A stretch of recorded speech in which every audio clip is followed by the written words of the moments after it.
For centuries, human discovery operated like a medieval workshop. Researchers spot patterns, form hypotheses, and spend lifetimes chipping away at single, isolated problems. Fermat's last theorem is the classic example of this artisanal pace. It took over 3 centuries for the math community to produce a formal proof. It was a one-off victory, dependent on individual human genius. Current expectations often position AI as an assistant to these human experts, a way to speed up the manual hunt for patterns. The actual shift is an industrial overhaul. We are applying an assembly line model to the process of discovery itself. We are moving past the era of solving individual problems one by one. Instead, we are entering a period where AI bulk solves entire scientific disciplines all at once. To see how a field gets solved, we use a framework called the maturation ladder. At stage 0, the field is a muddle, data is messy, and objectives are unclear. Moving to level 1 makes the discipline measurable, organizing chaos into clear benchmarks. We are seeing this happen in real time with hardware. The Professional Robotics League is hosting public races, establishing concrete physical benchmarks for how well robots navigate the real world.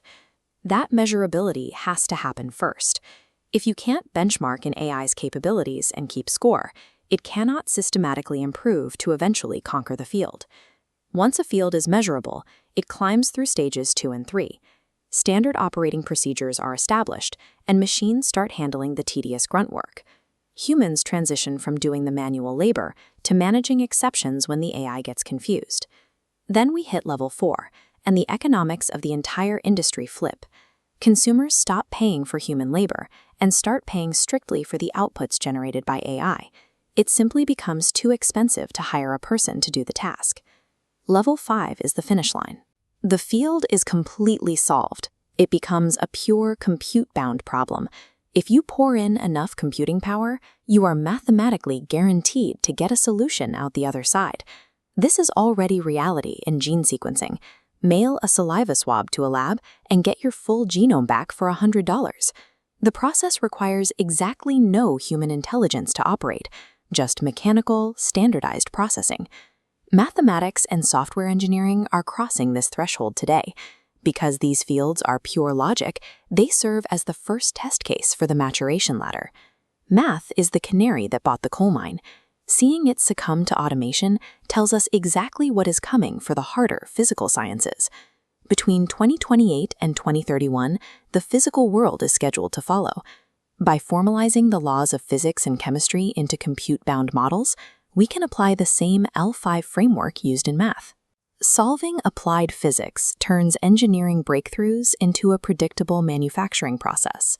Molecular nanotechnology, the decades-long dream of self-replicating manufacturing, becomes a computable task rather than a theoretical mystery.